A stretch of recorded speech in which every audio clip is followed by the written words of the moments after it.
Você teve alguma especialidade no seu curso de estilista em tecido e essas coisas? Porque eu vejo que você me dá muito esporro quando eu compro uma roupa que o tecido não é lá, né? Então... Isso já no decorrer da vivência trabalhando mesmo, eu peguei assim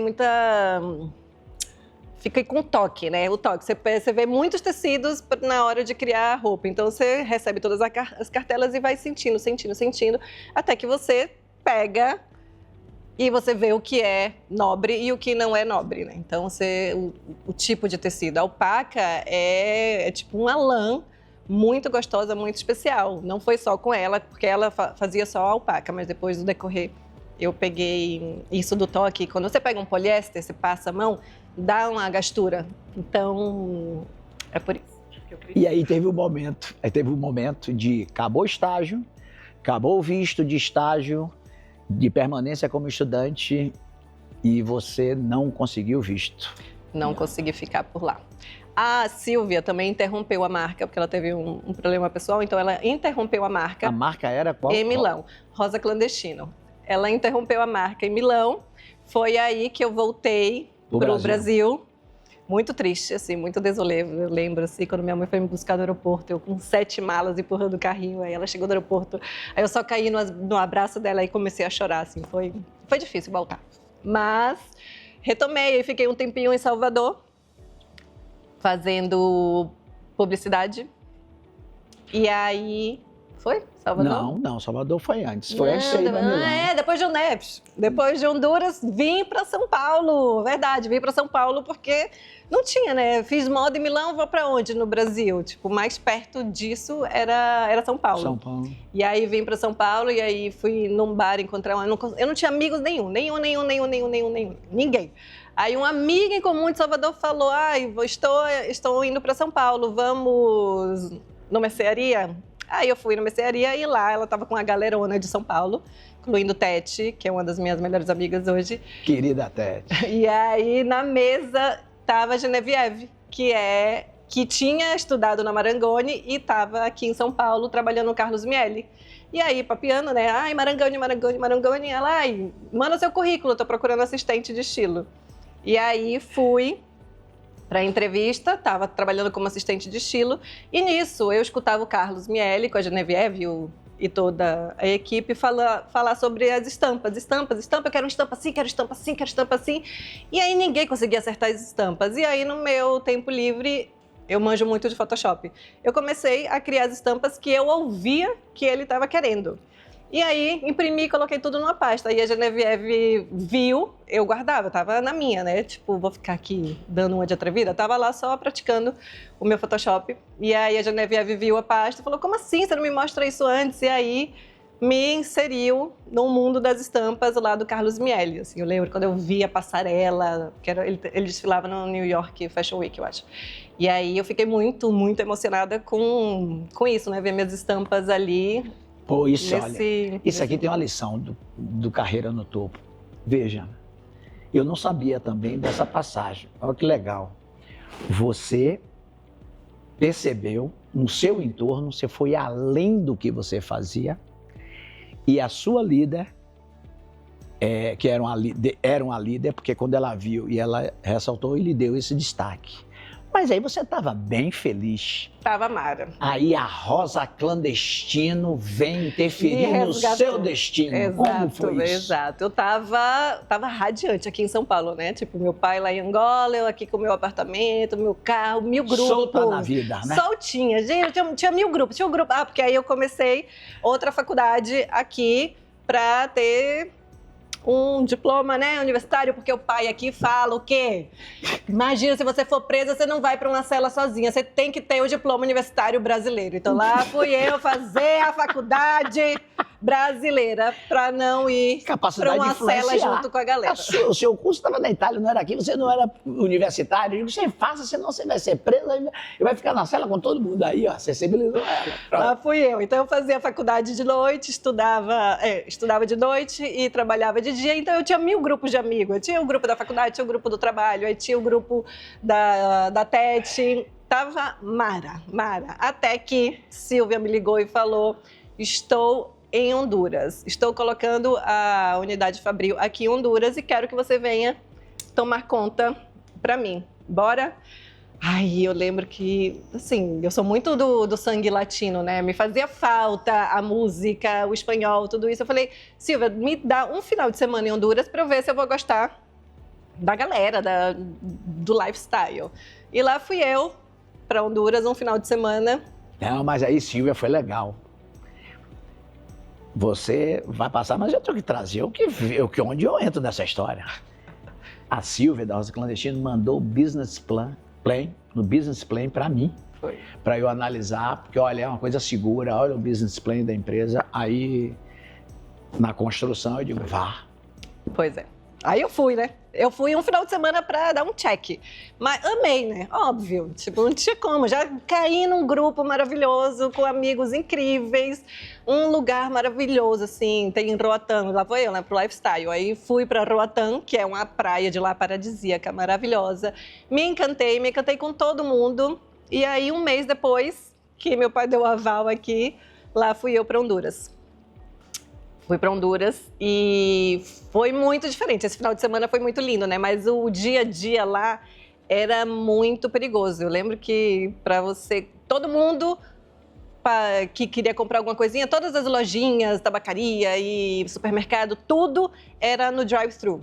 Para você não ter que descer do seu carro para poder estar exposto à violência.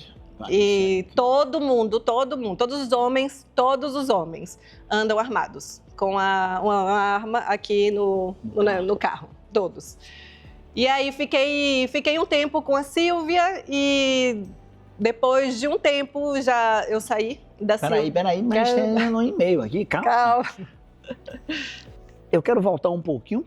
Por que América Central e não, por exemplo, na Ásia, que acho que a mão de obra é mais barata, não sei. Por que foi fazer isso em Honduras? Ela é de Honduras, ela tem muitos contatos em Honduras e lá tem uma unidade Fabril assim surreal. Assim, todas essas marcas, Tommy Hilfiger e todas essas assim, americanas têm fabricação lá. Muitas, é muito grande. E você liderava pessoas? Eu liderava lá, porque lá era mais ateliê, né? Era uma unidade Fabril. Isso, era um ateliê para construir uma coleção. Que era... Pessoal, bote aí a coleção, pode botar? Bota a coleção aí, uns flashes da coleção, dos casacos. Essas fotos foram feitas em Praga. Foi? Em Praga. Isso. E você foi para Praga? Quando eu morava em Milão e estava trabalhando com ela, a gente foi para Praga para fazer as fotinhos. As fotinhas disso aí. Mas é isso. Bom, vamos lá. Aí você... estava em Honduras. E aí estava liderando a equipe de costureiros. Foi muito legal enquanto durou, mas aí teve uma ruptura e eu saí da Rosa Clandestino, mas eu queria continuar em Honduras, porque eu sentia que meu ciclo não tinha acabado. Eu sou muito assim de ciclos e de energias. E eu não queria ir embora de lá ainda. Então eu comecei a trabalhar aí sim numa fábrica gigantesca dessas que fazia para Tommy e todas essas marcas americanas. Aí, nesse então, eu comecei a namorar um menino e todo dia a gente tomava café da manhã. Ele me pegava e eu ia tomar café da manhã com ele. Até que um dia desses, ele não chegou para o café da manhã e a mãe dele chegou e perguntou se ele estava comigo. Aí eu falei que não e aí ela me contou que ele tinha sido sequestrado. Uau! Aí meu mundo veio abaixo, eu fiquei doida, né? Porque eu poderia ter estado ali com ele. E aí meu pai me ligou e falou, você volta agora. Agora eu ganhando meu dinheiro lá de boa na minha vida, e ele volta agora. Aí eu, pera aí, não vou voltar então, até ele não estar são e salvo. Aí nisso passaram uns 6 dias, pagaram o resgate, ele foi resgatado, estava tudo de boa. E aí eu não queria mais ficar em Honduras, né? Ele ia também embora para dar um tempo de tudo, ia morar na Espanha. E aí eu recebi 3 propostas. Eu recebi uma proposta de uma empresa para ir cuidar da unidade Fabril. As opções eram 3 lugares, que era Turquia, Nova York e Milão. Isso eu me lembro bem disso. Isso, aí já botei a pauta na mesa com meu pai, né? Porque aí já era mais uma mudança. E aí... Eu fui realista aí, como uma pessoa de expatriação. Disse assim, olha, a empresa americana, você é uma latina, esqueça que eles não vão lhe colocar em Nova York nem em Milão. Eles vão querer o latino, a latina, que tem esse sangue, para um lugar pior. E aconteceu, não é? Aconteceu. Foi para a Turquia. Mas e aí a empresa, antes de você assinar, mandou um guia de expatriação e os riscos que eram das mulheres na Turquia. Verdade, eu tinha esquecido disso. Você esqueceu disso, né? Esqueci. Aí foi que eu usei essa argumentação. Volta pro Brasil. Volta pro Brasil. E aí, foi isso. Aí voltei para o Brasil, larguei aí essa chance de ir para a Turquia e vim para cá. E aí comecei a trabalhar com moda, depois com decoração, e aí criei raiz. Aí eu não queria mais mudar mesmo. E conheci o meu marido, conheci o Flávio, e também pela Tete. A Tete me apresentou, a Genevieve depois me apresentou. É um anjo, Tete, né? É um anjo da guarda, verdade. Me apresentou meu marido, e aí a gente casou, e aí começamos a morar no apartamento que eu estou hoje. Aí lá vem mais historinha, né? Que aí o apartamento que eu estou hoje, eu criei raiz. Assim, falei, eu não vou sair daqui tão cedo. Ele é muito perfeito, o layout dele muito maravilhoso. E nisso eu fui transformando um apartamento bem do jeitinho que eu amo. Começou com um estilo e hoje ele tem um estilo bem praiano, que foi o que me deu todo esse conhecimento no Instagram. Agora, Júlio, vamos dar um salto hoje.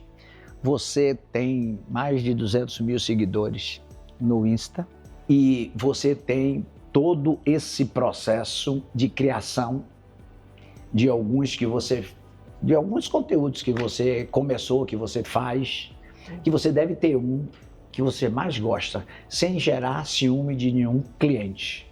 Eu lhe pergunto, como é esse processo seu de criação de conteúdo? Vai na hora, eu sou bem do improviso.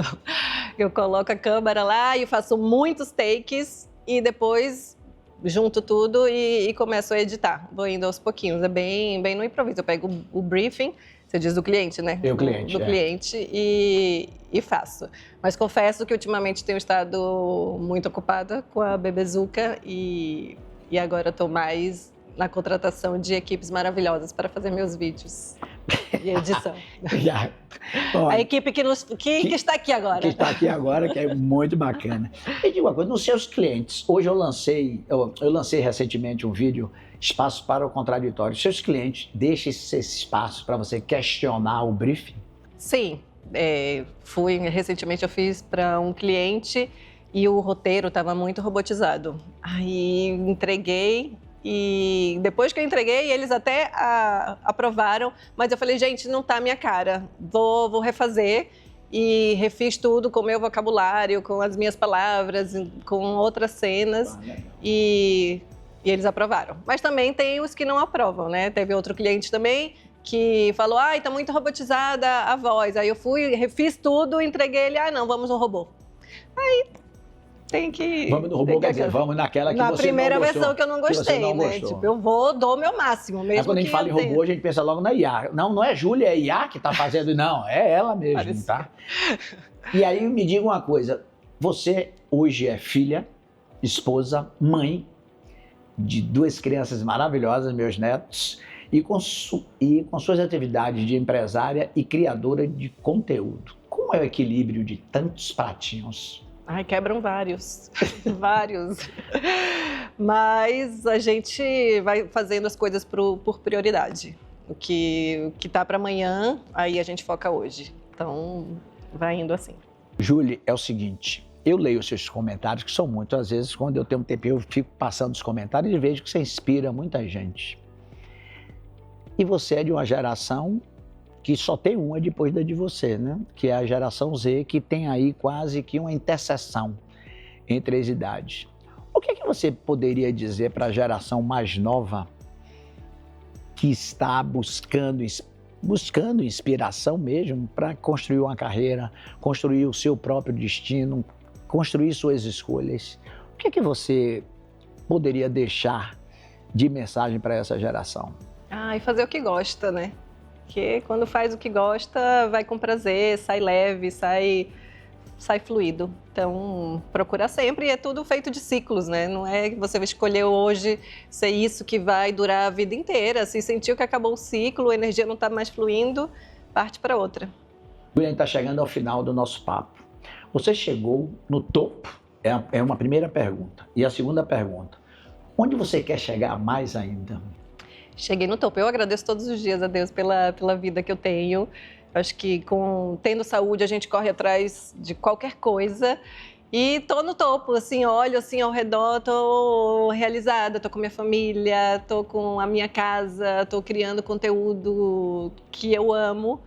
E se eu quero chegar mais no topo, me dê criar mais conteúdo.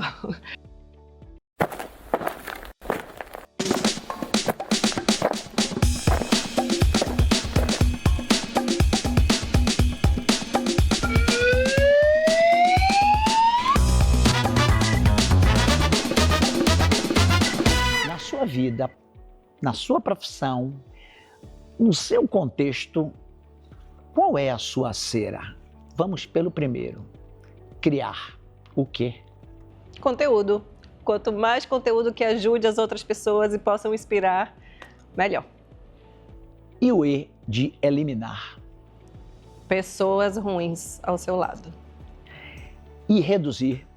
Tempo de tela, contraditório, né? Mas gostaria. E aumentar? Tempo com a família, mais pôr do sol juntos. Olha, minha filha, um pai aqui, um avô, um esposo, a gente não podia, seria hipócrita se a gente não fechasse isso, eu perguntando como é essa relação família, tendo um irmão no Chile, que foi o tempo nosso, ela voltou, ele ficou pelo caminho, mas está bem, né, Rô? Beijo para você. Como é essa convivência com tudo isso e com esse seu ciclo de empresária, esse seu ciclo de geradora de conteúdo e mãe de família, e ainda ter que ter um pai insuportável? Ai, ter um pai assim com todo esse conhecimento, toda essa bagagem, né, é muito bom, porque tudo que eu vou fazer profissionalmente, eu peço aprovação, peço opinião e peço o aval dele. E é sempre muito válido, e no final do dia é meio que ele que bate o martelo nas decisões da minha vida. E hoje, o que é que você recomenda para esse, além disso aí, do jovem que diz, eu não saio daqui de jeito nenhum? Você acha que a oportunidade vem com essas mudanças ou ela pode demorar a vir se a pessoa cria raiz? Apego. Vou usar o que você disse. O apego. O apego. O jovem de hoje, ele pensa um pouco diferente do jovem da nossa geração. Mas você foi revolucionário. Você usava cabelão aqui, usava camisa regata, até para trabalhar. O pessoal não pode vir assim. Eu era skatista, né? Vinha de skate de braço. Eu tinha meu dress code também de skate, né? Eu não podia andar de skate e de blazer, né? Então, o jovem hoje, notadamente, ele não tem a mesma visão que a gente tinha de construir uma carreira na mesma empresa, etc, etc, etc. Coisa que eu demorei 19 anos para aprender. E depois desses 19 anos eu realmente vivi outras experiências, outras culturas. Então eu diria o seguinte, comece a sua vida com os seus relacionamentos, quer seja o núcleo de pai, mãe, irmãos, marido, mulher, etc., discutindo o plano de vida. E busque uma carreira que contemple isso, que não seja conflitante. Ter mobilidade é quase uma exigência de você acompanhar as oportunidades de crescimento. Porque se você não estiver disponível, você não consegue crescer. Roberto, agora vou para um outro ponto, mas pegando quando você falou da sua mudança. 40 anos, né? 19 anos de empresa, resolvi sair. Só que você foi ser o primeiro CEO de uma privatização do metrô. Eu imagino aquilo que era estatal, eu trabalhei numa estatal, sei, imagino, não posso, mas imagino. Tremendo desafio, você presidente de uma empresa que já nasce gigante, com um efetivo enorme no Rio de Janeiro.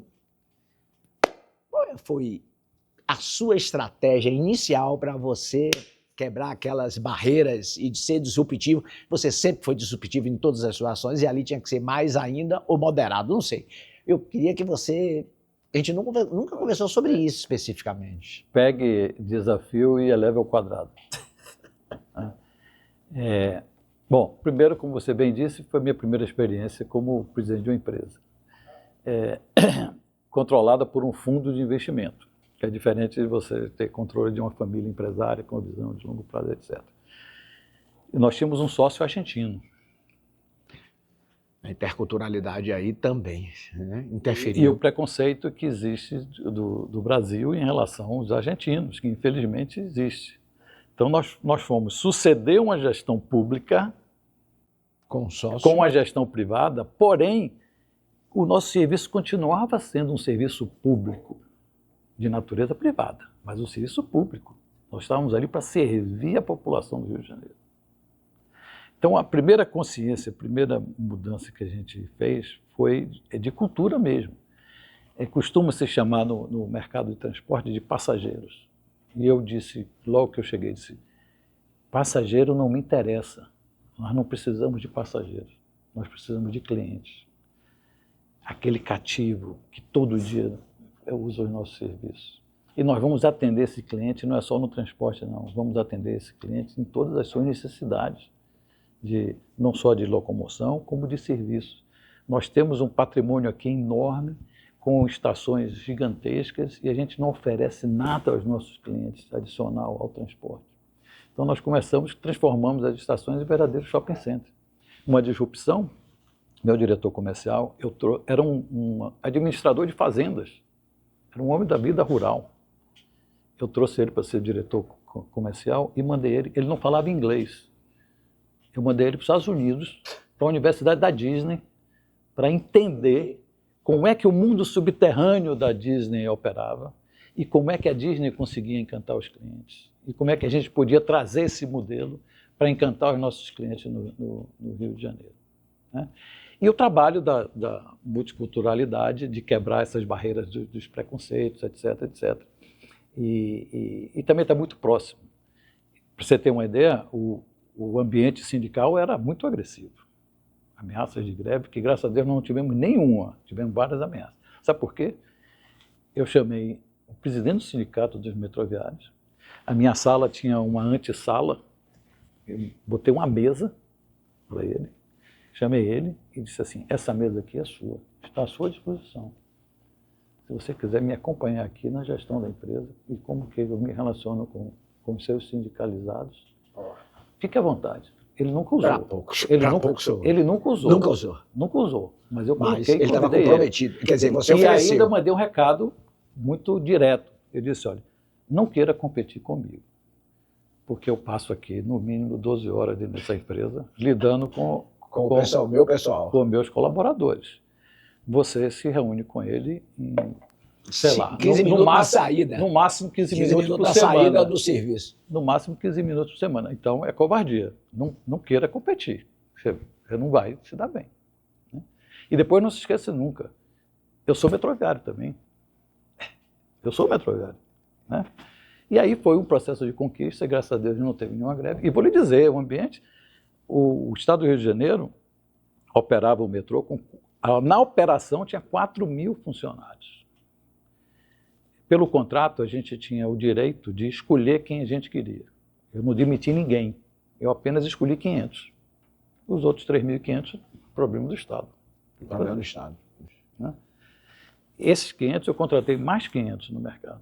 E nós passamos a operar com 1.000 pessoas, o que o Estado operava com 4.000 pessoas. 4.000 pessoas, né? E o Estado que há 25 anos dava, em média, 50 milhões de prejuízo por ano, de dólares. Nós, no primeiro ano, fechamos a operação break-even, no segundo ano nós já demos resultados significativos em dólar e levamos a operação de pouco mais de 150 mil clientes por dia para 400 mil clientes em 1 ano e meio. Roberto, eu vivi um processo sempre de provocação para inovar olhando o resultado. Vivi isso em 2 ambientes. E isso foi um dos pilares de exercitar essa questão da criatividade, de criar para inovar. Você que sempre foi disruptivo em todos os ambientes, por isso é inesquecível. Você deixou uma marca. O que é que um ambiente corporativo precisa estar preparado para ter esse espírito da inovação nela, na companhia, na empresa e nos seus colaboradores? Primeiro lugar, inovação só existe se vier resolver um problema. Senão é jogo de vaidade e é invenção para ganhar prêmio.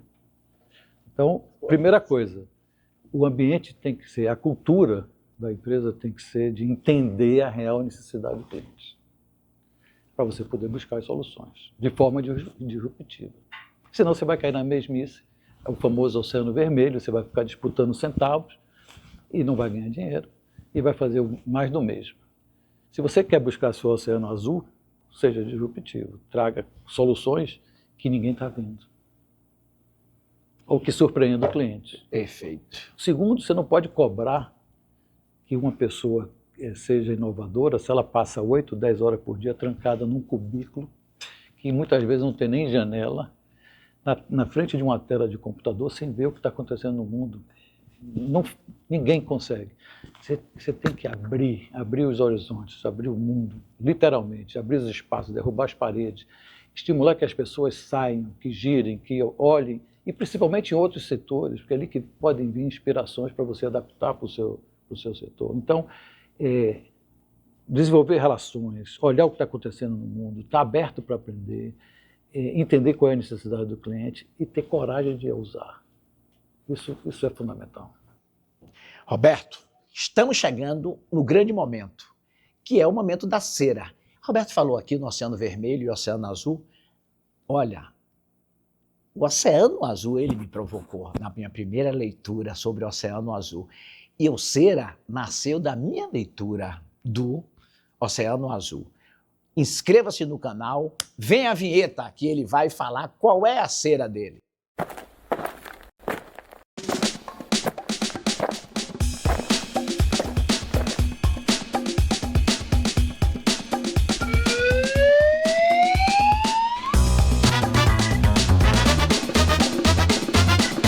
Roberto,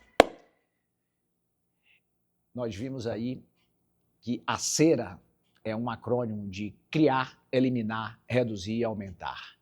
Seja para a sua vida, seja para o seu momento de conselheiro, seja para o que você quiser focar. Qual é a sua cera do momento? Genésio, criar sempre e em tudo. Criar soluções. De novo, você só cria a solução para um problema. Perfeito. Para você ter o problema, para você ter a solução, se você ter o problema, precisa conhecer o que é que o cliente precisa, o que é que o cliente quer. Então, criar sempre soluções para surpreender o cliente. E o eliminar? Eliminar burocracia, eliminar conformismo, acomodação, vaidades, eliminar fofocas, eliminar intrigas, eliminar tudo que seja inibidor desse processo de criatividade. Reduzir, o R aí da... Reduziu muito. A vida é de equilíbrio. Reduziu muito. Reduzir o muito. A gente não precisa eliminar nada na nossa vida. A gente precisa reduzir o muito. Você quer beber, beba, mas não beba muito. Você quer comer, coma, mas não coma muito. Você quer mentir? Você quer trabalhar, trabalhe, mas não trabalhe muito. Né? Se você quer praticar esporte, pratique, mas não pratique muito. Esse equilíbrio, você tem que desenvolver o seu intelecto, o seu espírito, o seu corpo. Então, buscar o equilíbrio é que é fundamental. E o A de aumentar. Genésio, aumentar a minha fé, sempre. Eu sou extremamente religioso e quanto mais eu desenvolvo a minha fé, me aprofundo, mais eu me fortaleço. Mais eu me fortaleço para enfrentar as dificuldades, os desafios e mais eu me preparo para poder continuar servindo.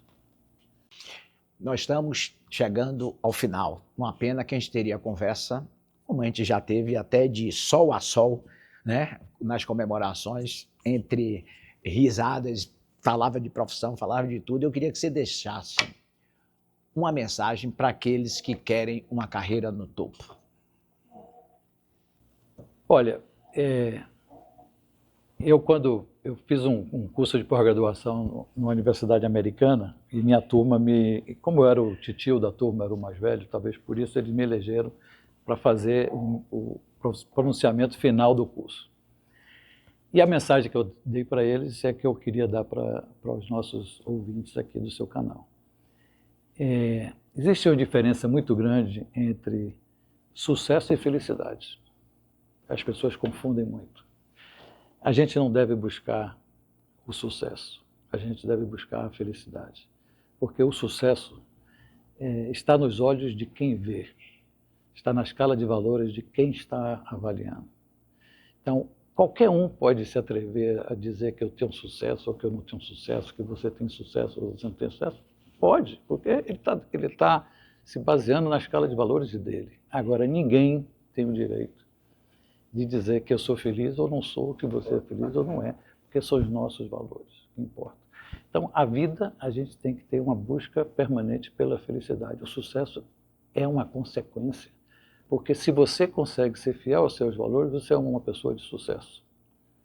Agora, se você busca o sucesso a qualquer custo, mesmo sacrificando seus valores, você provavelmente não vai atingir a felicidade, que é muito mais importante do que o sucesso. Você teve direito à carreira de recursos humanos, você explicou, agora não pode deixar de ficar. Eu não posso deixar de pedir para esclarecer.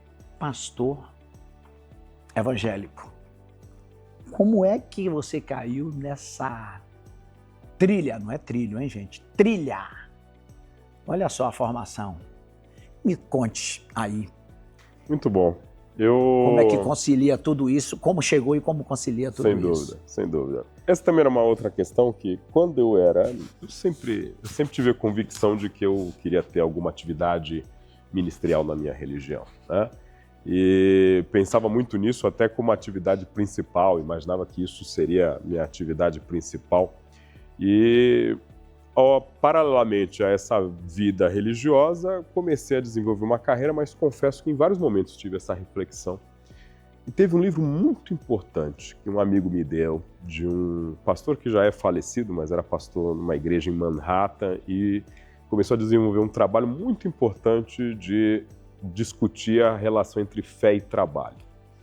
E esse livro ele falava sobre isso, porque até então eu fazia uma dicotomia de que a vida religiosa tinha um espaço, a vida do trabalho tinha outro espaço, essas caixinhas eram importantes, mas elas viviam independentemente uma da outra. E esse livro foi a primeira vez em que eu tive os olhos abertos para entender que, na verdade, tudo é a missão de Deus nas nossas vidas. Ou a gente encara tudo como uma missão, e aí meu papel como CEO, como advogado, como pai, como marido, como amigo, isso faz parte dessa grande missão de Deus, de fazer o mundo um lugar melhor. Ou então a gente começa a compartimentar a vida e dizer assim, não, eu só faço a vontade de Deus quando eu estou na igreja, quando eu estou na empresa. E isso causa muitos dos conflitos que a gente tem na sociedade hoje, de falar assim, poxa, mas o cara diz que é cristão e está ali roubando, e está ali mentindo, está ali enganando, quando deve haver uma coerência. E de fato, na visão de Deus, né, e a gente consegue ter essa percepção pela Bíblia, o ideal é de que os cristãos estejam em todas as áreas da sociedade, em todos os segmentos, influenciando com seus valores todos esses segmentos, porque no final do dia, o grande objetivo de Deus não é criar uma grande igreja, é com que a gente seja feliz, com que a gente se ame, com que a gente consiga conviver bem com as pessoas. E isso você pode e deve fazer em qualquer ramo de atividade. E isso para mim foi muito importante porque trouxe essa paz de eu conseguir conciliar essa atividade com essas outras atividades. Mas e aí, como é que abriu essa trilha de pastor? Porque para ser pastor tem que estudar. Sim, então, nesse mundo que eu sei que a vida da Regional Odebrecht não era fácil, não tinha rotina. Sem dúvida. Não tinha rotina. Tinha cotidiano, mas rotina não tinha. Como é que você abriu esse espaço no seu coração, na sua mente e na sua atitude para isso? Sabe uma coisa, e uma das grandes lições do Dr. Norberto Odebrecht, né, pelos seus escritos, e a cultura Odebrecht é uma cultura muito valiosa, muito preciosa. E eu tive a oportunidade de ter acesso aos escritos e tive a oportunidade de vivenciar com pessoas que foram, para mim, exemplos muito pungentes. Você é alguém que caiu dentro de um barril de tel e saiu de lá também cheio de tel. E gente como Marcelo, como pessoas que me deram visões muito práticas do que era essa cultura. E essa cultura sempre foi muito clara num determinado sentido também da disciplina, né?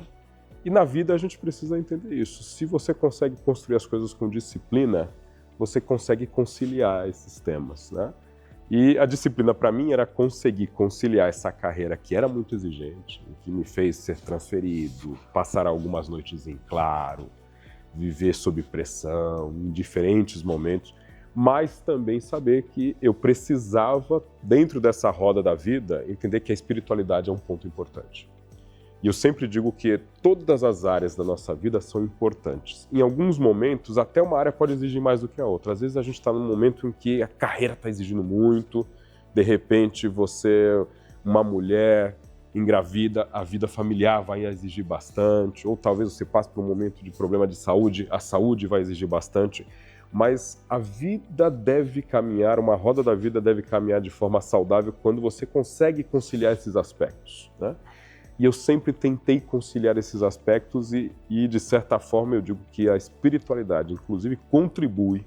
Como o esporte contribui, como você conseguir praticar hoje, para mim, a corrida, por exemplo, eu Falar em digo que esporte, mas não posso deixar. Você tem espaço aí para você ser torcedor de algum time? Muito. Qual é? Muito. Roxo. Eu sou São Paulino roxo. Eu sou tão São Paulino que minha família é corintiana, né? E olha o conflito, né? Mas eu lembro que eu tinha 5 anos e eu falava pro meu pai assim, meu pai corintiano, eu me chamo Paulo, porque eu sou Marcos Paulo, eu me chamo Paulo, nasci em São Paulo, na capital de São Paulo, na Avenida Paulista, porque eu nasci no hospital na Avenida Paulista, e torço pro São Paulo. Eu acho que eu juntei isso tudo e falei, você é São Paulino. E aí meu pai até brinca assim, fala, poxa, eu sou um pai banana, porque eu deixei ter um filho, eu sendo corintiano, ter um filho São Paulino. E eu não deixei acontecer isso com a minha filha, porque eu me lembro que quando ela também tinha uns 5 anos, eu estava dirigindo, minha esposa ao lado e ela atrás, aí ela chega para mim e fala assim, pai, eu quero ser corintiana como minhas primas. Meu Deus do céu. Eu parei o carro, olhei para trás e falei assim, você nunca mais diga isso dentro desse carro. Pode dizer fora. Aí virei, continuei dirigindo. Aí eu ouvi ela começando a chorar, aí minha esposa chegou e falou assim, Fô, fala que você estava brincando. Aí eu virei para minha esposa e falei assim, eu não estou brincando. Seríssimo. E ali foi suficiente. Minha filha hoje é São Paulina roxa, me leva muito mais para o estádio do que eu com ela. Inclusive, eu estive no Allianz nesse final de semana, camuflado, né? Porque só foi a torcida do Palmeiras, porque minha filha é São Paulina e falou, pai, a gente tem que ir assistir o jogo de alguma forma, porque ela hoje me puxa mais ao estádio. Quanto foi o jogo? Eu nem... Infelizmente, São Paulo perdeu no último lance. Olha, nós estamos chegando ao fim do nosso bate-papo. Tá muito gostoso. Acho que ficaria aqui umas 6 horas, gente. Aí vocês falam, todo mundo diz, fica aqui às 6 horas. Não, mas a gente vai ser objetivo e vai chegar lá. Eu gostaria de saber o seguinte, qual é o perfil, o hard e o soft skill que a galera Bet procura e quer para os seus quadros? Ótimo. A gente tem uma convicção e isso é bom porque eu vejo um grande alinhamento e eu te confesso que assim, a minha alegria de estar no Galera Bet foi sempre a convicção de que eu encontrei nos acionistas um partilhamento de valores. E isso é muito importante, né? Porque assim, muito do conflito que a gente tem na nossa carreira é muitas vezes perceber que você tem uma base de crenças e valores e seus acionistas têm uma diferente e a gente tem um alinhamento muito claro. Em primeiro lugar, a gente tem uma crença muito basilar na importância das pessoas dentro do negócio. Então, em relação a soft skills, eu entendo que assim, essa confiança nas pessoas, essa crença de que é necessário haver um ambiente organizacional adequado para que ela se desenvolva. Eu sempre gosto de lembrar, né, inevitável, o Dr. Norberto ele dizia que a pessoa de conhecimento, que é essa pessoa que congrega a capacidade dela com a entrega de resultados, era uma combinação de uma pessoa com caráter, talento, vocação e motivação, combinado com um líder comprometido com o seu desenvolvimento em um ambiente organizacional adequado. Essas 3 variáveis precisam estar presentes. Então a gente tem uma convicção muito clara nesse sentido, porque apesar disso ser um princípio lá do Norberto há algumas décadas, vale para qualquer negócio, né?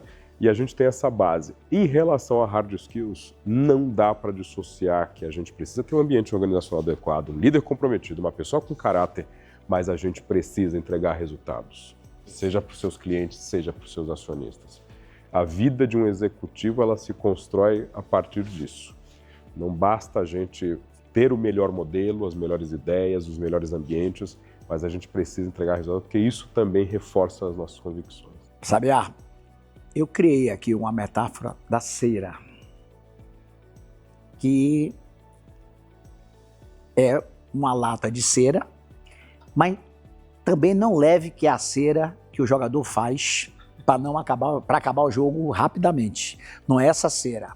A cera que eu quero trazer aqui é o criar, o C de criar, o E, ó, não tá, quase não sou baiano mais, eu quase paulista. E, eu falaria E de eliminar, o R de reduzir e o A de aumentar.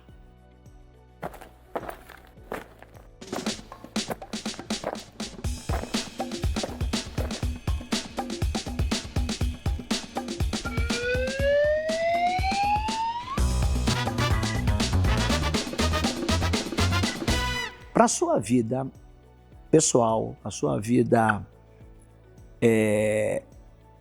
familiar, a sua vida profissional, a sua vida de inspiração das pessoas para a fé, vamos ao primeiro. O que é que você precisa criar? Muito bom. Isso me fez lembrar o Estratégia do Oceano Azul, que também tem um pouco dessa reflexão, né?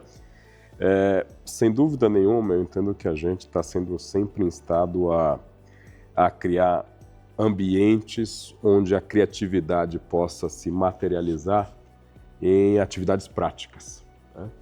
Porque a gente está sempre no mundo, e eu digo isso com alguma legitimidade, a gente está sempre no mundo do discurso, né, Genésio? A internet é muito cheia disso, o meu ambiente religioso é muito cheio disso, o ambiente empresarial muitas vezes se reduz a isso, ao PowerPoint, à discussão de uma sala de reunião, mas o imprescindível é a gente ver assim, pô, quanto desse esforço, né, de linguagem se tornou coisa prática. Então, criar esse ambiente cada vez mais, em todos esses lugares onde eu estou, com a minha filha, com a minha esposa, com os membros da minha igreja, com os funcionários da minha empresa, onde eles tenham, de fato, essa capacidade de tornar real aquilo que a gente acabou de sair e discutir, que a gente criou um consenso, que a gente entendeu como aquilo que vale a pena, e disso sair soluções, efetivamente, para as pessoas. O E, o que é que você precisa eliminar? Eliminar, eu entendo que a gente precisa eliminar, e assim, eu comentei isso lá no começo, a gente precisa, como cortar a unha, a gente precisa estar sempre eliminando o nosso egoísmo. A visão de que a gente precisa resolver os nossos problemas. Acho que o mundo inteiro, não só as empresas, não só as igrejas, não só as famílias, quanto mais a gente consegue pensar que a gente precisa agir coletivamente, refletir coletivamente e que as nossas ações precisam ser pensadas além do nosso umbigo, muito melhor serão as nossas ações. E o R de reduzir. Reduzir. Reduzir? Acho que a gente precisa reduzir o tempo que a gente passa na internet. Coincidentemente, a segunda que aparece, né? O tempo de tela. Porque o tempo de tela, e não o tempo de tela produtivo, porque assim, eu entendo que quem assiste os seus vídeos... Mas reduza no outro, no meu não, viu? No meu assista. Bom.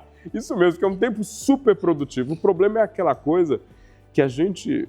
O problema não é a internet, é o que era a televisão no passado, o que era o rádio e o que era lá no passado o teatro da Grécia. Tempo.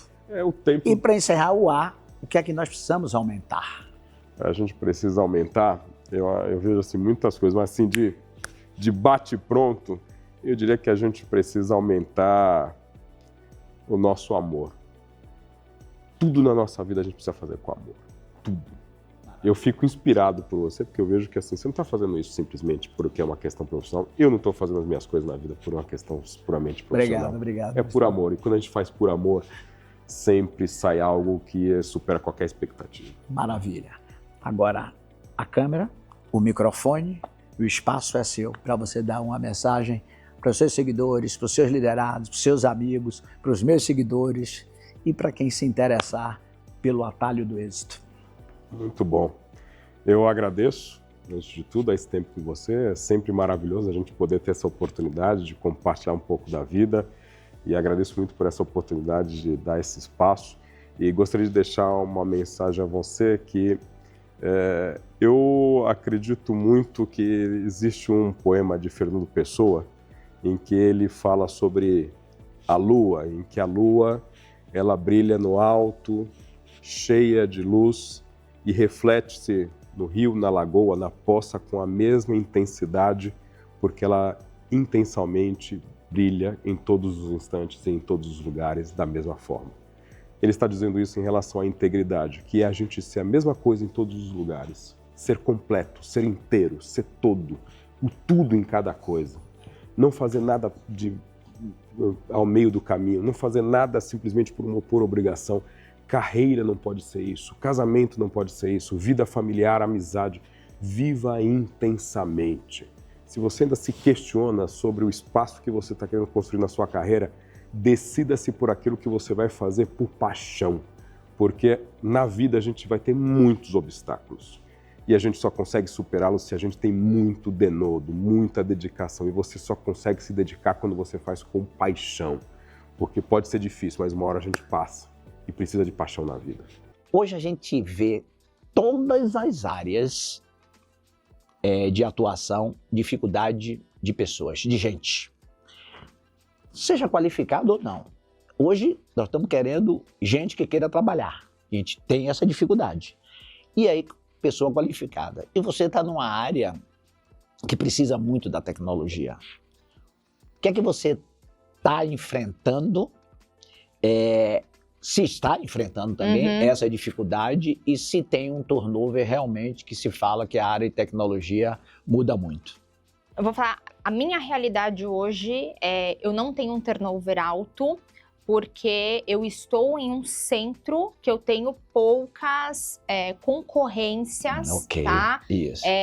Quando eu falo de trabalho presencial. Então, hoje esse não é um problema. Quando a gente fala, né, sobre o comportamento e essas pessoas realmente, né, qual que é o grande problema que eu enxergo hoje no mercado, eu ainda sinto as pessoas chegando, pedindo mais favor do que entregando o seu valor. Então, acho que todo mundo tem conhecimento, todo mundo tem repertório, todo mundo tem alguma experiência, todo mundo tem uma vivência, todo mundo tem uma história. E as pessoas precisam entender como contar essa história, como contar os seus pontos fortes, como entender as suas conexões, entender o que gosta de fazer e transformar isso em atitude e em uma narrativa para conquistar o seu lugar ao trabalho, né, no mercado de trabalho. Então, é esse o problema que eu estou vendo hoje, o comportamento. As pessoas, elas não conseguem entregar o seu valor no momento que elas precisam apresentar justificativas para conquistar o seu lugar. Você tem time 100% em home office atualmente? Hoje, não. Presencial? Não, estamos predominantemente presencial. Olha só, eu ia fazer uma pergunta aqui recentemente que aconteceu com a Amazon, né? Que dia 2 de janeiro ele estabeleceu, acabou o home office totalmente.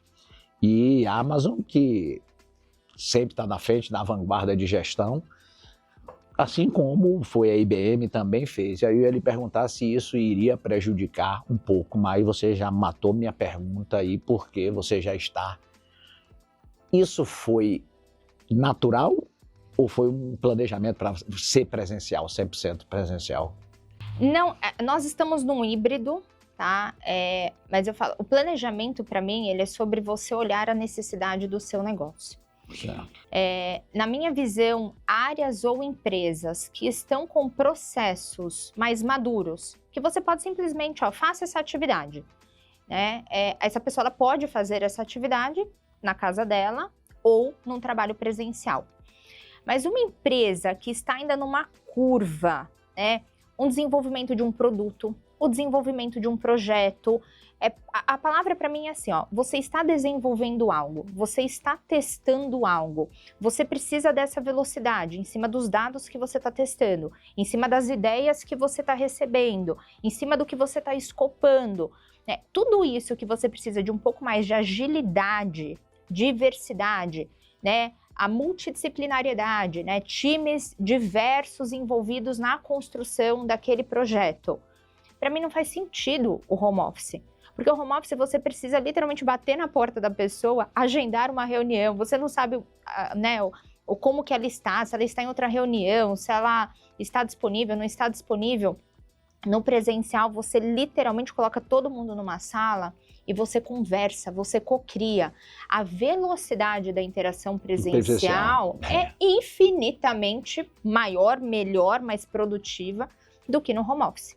Então, na minha visão, você tem que olhar muito a maturidade, né, da sua empresa, do seu produto, de um projeto que você está tocando, para entender se ele está maduro o suficiente para você só delegar e a pessoa executar. Para mim está tudo bem você ter um time home office para isso, mas se você precisa mais dessa questão, né, de criação, ideação, comunicação, validação, pivotar, desliga isso, vai por aquele caminho, é essencial. É presencial. É presencial. Jana, nós temos uma admiração comum por um ponto do mundo corporativo que se chama cultura organizacional. E a Fórum tem 3 pilares que sempre me encantou, e inclusive eu até uso por muito exemplo isso aí, que é confiar, aprender e surpreender. Uhum. E eu conheci isso durante a pandemia que vocês estavam. O confiar é confiar na empresa, aprender, o erro está calculado aí dentro, como você mesmo falou. E o que é que você faz com uma área de tecnologia para as pessoas estarem surpreendendo? Ou não estão surpreendendo tanto assim? Para mim, o valor, ele não está somente no ver. Ele está no viver, no sentir, no entregar. Ele é o intangível. Ele é o dia a dia, ele é o comportamento. Então, independentemente da área de tecnologia, enfim, são os pilares que a gente acredita. Então, de novo, o aprender. Você certamente aprende a cada episódio, você aprende esse novo universo. Isso você aprende como? Pelo seu próprio erro, pela comunicação, pela pergunta, pelo entrevistado, ou porque você está buscando uma outra referência que está te inspirando. Esse é um comportamento seu. E a gente percebe no dia a dia quem está com esse aprendizado contínuo e, de novo, genuíno. Genuíno. É a pessoa que entende a demanda e pesquisa sobre ela. É a pessoa que entende um problema e no dia seguinte traz um ponto de vista diferente. É a pessoa que executa de uma forma melhor e diferente em cima do que ela entendeu. E assim, o confiar.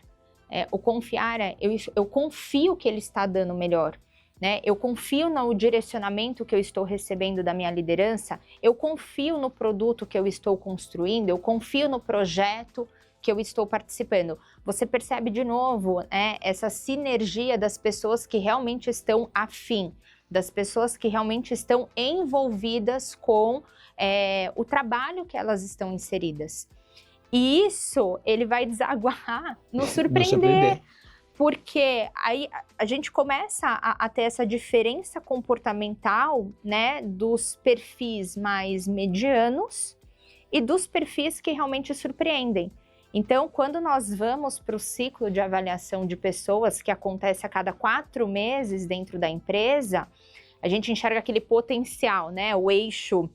Para quem não conhece, nós utilizamos a metodologia no 9box, mas lá a gente reduz para 4box para ser ainda mais assertivo.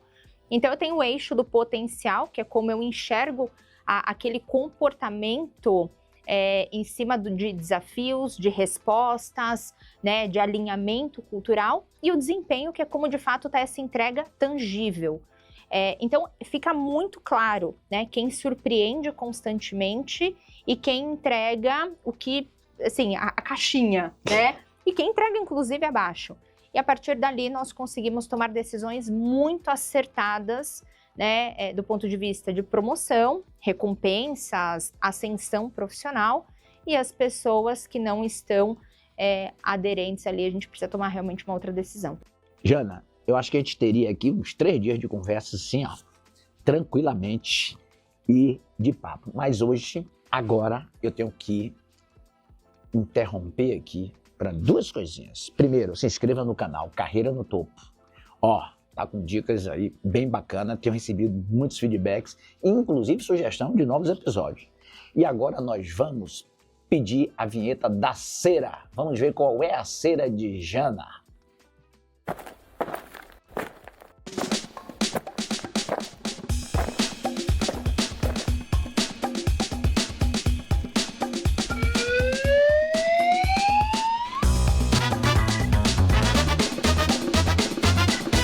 Pronto.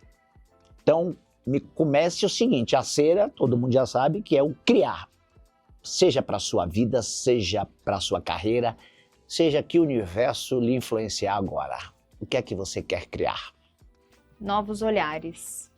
Novos olhares. Bacana. E aí vem, ao contrário, o que é que você quer eliminar? Pensamentos negativos. Legal. Bacana. E dos outros ou seu?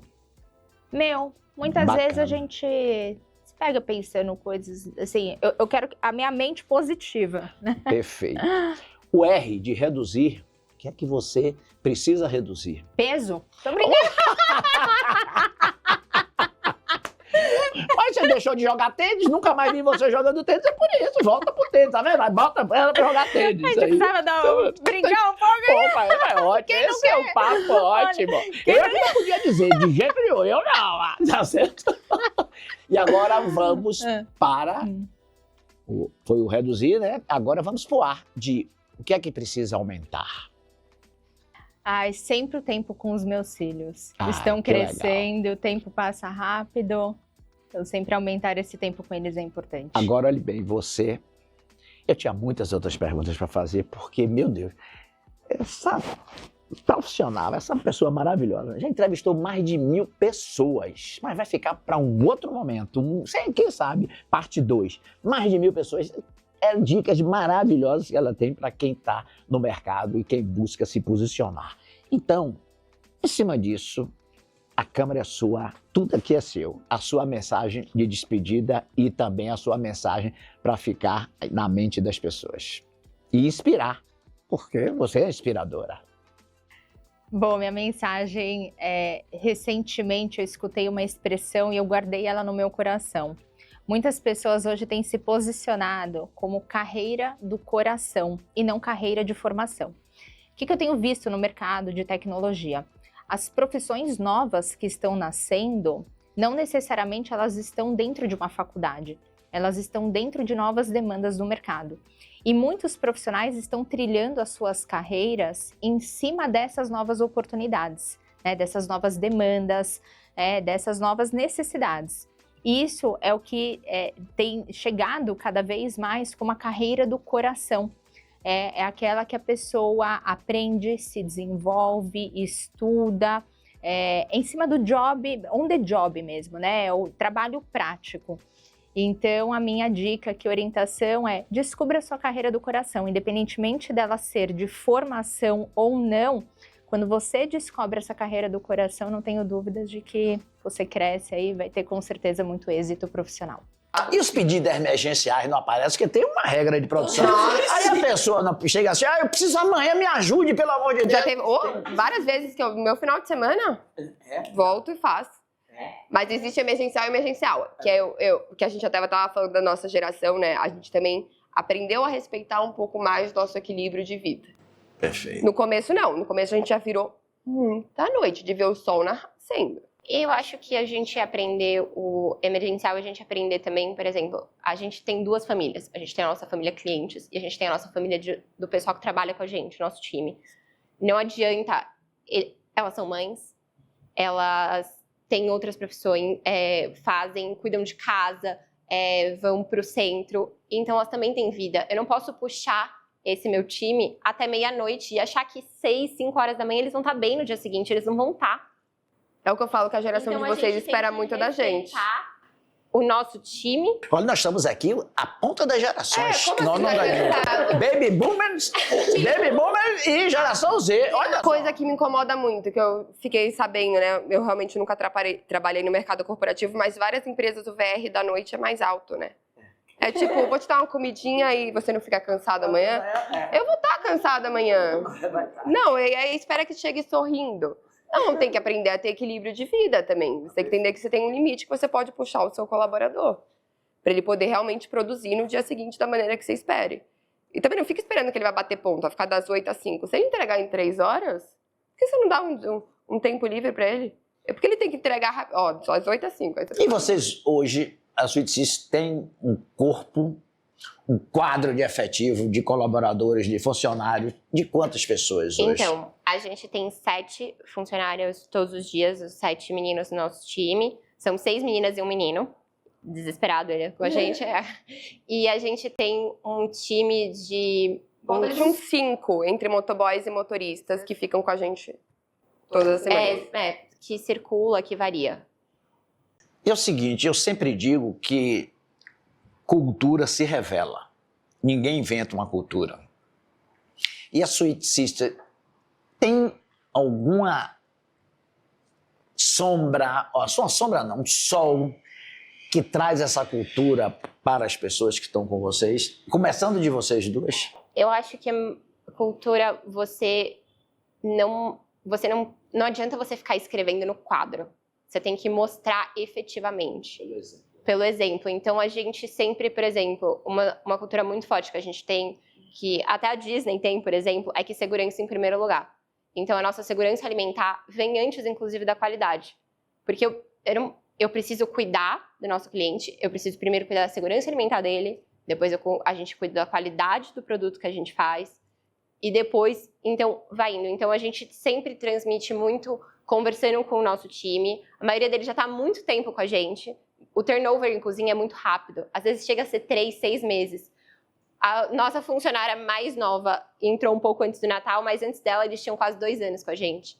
Eu tenho um que está com a gente há 3, 4 anos, então eles já estão há muito tempo e eles veem o jeito que a gente trata a nossa família cliente, eles veem o jeito que a gente trata os nossos parceiros. Isso é um fator da cultura. O cliente é família, a Sweet Sister. O cliente é família e você tem que tratar igual Meus você trata. sonhos são os sonhos deles. Não, esses dias teve até uma história engraçada. Eu recebi o login e a senha de uma cliente pra ver qual era o sexo do bebê, que eu ia fazer o bolo de chá revelação. Eu chorei. Eu falei, eu tô me sentindo a própria tia já.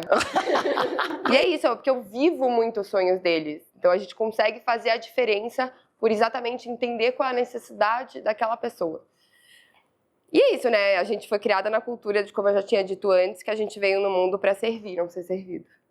Então isso é muito forte. E a gente tenta passar isso tanto para os colaboradores que nem às vezes, por exemplo, os nossos motoristas têm a mesma cultura e mesmo que eles venham uma vez por semana para fazer um serviço, eles têm essa do servir. O nosso time, eles todos compreendem hoje que o servir e o sonhar o sonho do cliente são a base do que a gente todos os dias serve. Então, você tem que servir felicidade e amor. E gentileza, né? A gente sempre ouviu da nossa mãe que gentileza gera gentileza. Você falou em felicidade e hoje está surgindo.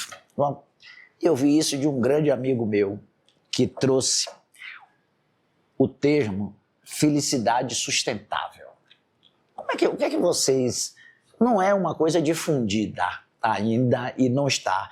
Mas quem sabe não sai daqui essa base conceitual para a felicidade sustentável. Quando eu imagino a felicidade sustentável, eu imagino muito assim. A gente sempre teve a filosofia na nossa família de que felicidade não é destino, felicidade é o caminho. E eu acho muito difícil, por exemplo, você estar dentro de um trem, o trem ser super luxuoso, e você olhar ao seu redor e você estar num deserto árido, com pessoas passando fome e na seca e com dificuldade. Eu acredito muito que a sua felicidade se dá quando o seu ambiente está feliz e equilibrado. Relações. Quando as suas relações, então as pessoas ao seu redor. Então, quando a gente fala uma puxa a outra, quando a gente fala ajuda o colaborador, quando a gente fala deixar os nossos... a nossa família Sweet Sisters feliz, felicidade não pode ser egoísta. Felicidade precisa ser compartilhada. E a partir do momento que você compartilha, toda aquela sociedade e todas aquelas pessoas ao redor e a própria economia, aquilo ali cresce. E você cresce junto e a sua felicidade também. Pô, bacana. Vamos deixar esse registro aí do que é felicidade sustentável. Eu vou usar isso bastante agora. Olha, eu tive um papo de êxito com Juliana, minha filha. E no final, eu fiz questão, muito provocada pela nossa diretora da produtora CDC, Thalita, foi ela que me provocou. Ela me provocou. Você devia fazer um papo de êxito com sua filha, porque você fala de carreira, então você, de alguma forma, apoiou ela. E no final ficou uma lição assim, olha, quando pais e filhos, um aprendem com o outro. Aí eu trago essa pergunta para vocês. Vocês, qual a influência de seus pais na empresa? E se vocês ainda são os eternos adolescentes aborrecentes? Eu sou uma eterna adolescente aborrecente. Na frente deles. Na frente? Eu não dou o braço a torcer, mas por trás eles são bons. Agora pronto, deixou de ser segredo. Deixou. Não, agora deixou, mas eu acho que se todo mundo parasse e realmente escutasse, porque toda opinião é válida. Você não precisa seguir toda opinião ou todo conselho. Mas de toda opinião e de todo conselho você consegue captar algo. Seja se você vai seguir ou não. Eu acho que os nossos pais, eles são nossos piores críticos e nossos maiores fãs. Então, eles são muito críticos porque eles sempre querem a excelência e eles acreditam na gente que a gente pode ser melhor. Então, tudo do Sweet Sister já foi testado pelo meu pai e pela minha mãe. Seja embalagem, seja transporte, seja qualquer receita. E a gente recebeu feedback. Não é fácil. Receber feedback dói, é difícil. E a gente já trocou várias coisas, mas ao mesmo tempo eles são nossos maiores fãs e apoiadores. Então, assim, qualquer loucura que a gente já teve, interminável, de sonho doido, eles sempre estavam do nosso lado e assim, vamos, ok, vou com você até o final. Minha mãe, assim, teve Natal. Minha mãe sempre ficou com a gente em datas comemorativas, ela sempre ajudou a gente. Teve um Natal que em 2 dias a gente dormiu 45 minutos. E a minha mãe não me largou um segundo. Ninguém vai te querer tão bem igual os seus pais, quando você passa a entender isso. Aí vamos fazer o seguinte. Nós temos aqui a cera. Eu vou passar a vinheta e depois eu quero saber a cera de cada uma de vocês, tá bom?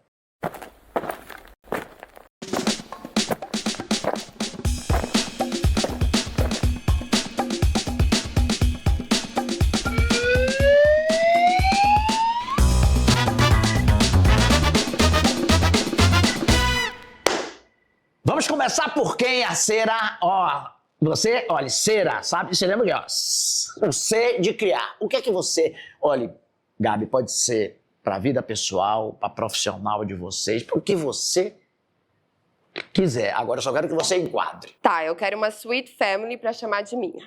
Uau, olha só. O que é que você quer eliminar? A minha birra. A sua birra? Ia ser ótimo. Com todo mundo? Ou quando você birra mesmo? Quando eu birro. Eu acho que eu sou meio geração Z nesse aspecto. Dificuldade de escutar um feedbackzinho, aquilo que dá uma birrinha. Olha, eu fiz um post outro dia sobre... Eu fiz um post outro dia, deixa eu lembrar aqui. Filho do meio. E eu vi que você aqui, ele tem uma caçula, que é a Mari, e você é filho do meio. E deu 20 milhões de visualizações. Pô, eu não sei se você assistiu esse... Você se enquadra naquilo ali? 100%. 100%? 100%. Bom, depois a gente volta pra você. Então, você eliminar birra. Vamos pro R agora. Reduzir. Eu quero reduzir a incompreensão com a nossa geração. Reduzir a incompreensão com a sua geração. Aham. É pra vocês. É direto pra mim. Mas eu não tenho, não. Porque se eu tivesse, eu não tava nem Tocada aqui. pra vocês. Olha, vocês estão aqui, ó, no topo, exemplo, ora. E é isso que me fortalece, ora, pra eu continuar nessa caminhada aí, transferência de conhecimento e de trazer outros conhecimentos para as pessoas. E agora vamos para o último, aumentar. O que é que você aumentaria hoje? Eu quero aumentar a minha já atual família Sweet Sisters, para passar de mais de 10 mil. Opa, vai caminhar aqui, olha, tenho certeza que a gente vai ajudar um bocado aqui, viu, hoje nisso aqui. Agora, Rafa, qual é a sua cera? C de criar. Momentos de felicidade. Seja para os clientes, seja para os meus amigos, seja para minha família. Eu quero criar mais momentos de felicidade. Vamos agora para o E de eliminar. Pessoas negativas. Uau, sensacional, essa é maravilhosa. Eu também sou assim, estou fugindo de pessoas negativas. Agora o R de reduzir. Meu preconceito em relação ao ócio. Eu sou uma pessoa que eu ainda tenho muita filosofia, trabalhar 24 horas por dia, 365 dias por ano, e o ócio criativo. O ócio criativo. O ócio criativo, então, exatamente, preciso disso. é isso aí. Agora vamos para o aumentar. Tempo de qualidade com as pessoas que eu amo e na profissão que eu escolhi e que eu sou apaixonada. Antes de a gente dar a palavra final para vocês, então a gente gostaria de adocicar isso aqui com um produto da Sweet Sister. Produção, traga aqui pra gente aqui. Não, olha, Agora você vai entender porque chocolate aquece o como coração. eu sou o anfitrião, eu deixo primeiro que vocês peguem suas colheres para que a gente experimente. Olha, ela tem tanto trauma do filho do meio que ela não pegou a colher do meio. Era a minha colher. Ela aí pegou a minha colher. Então vamos junto, Rafa, aqui, ó.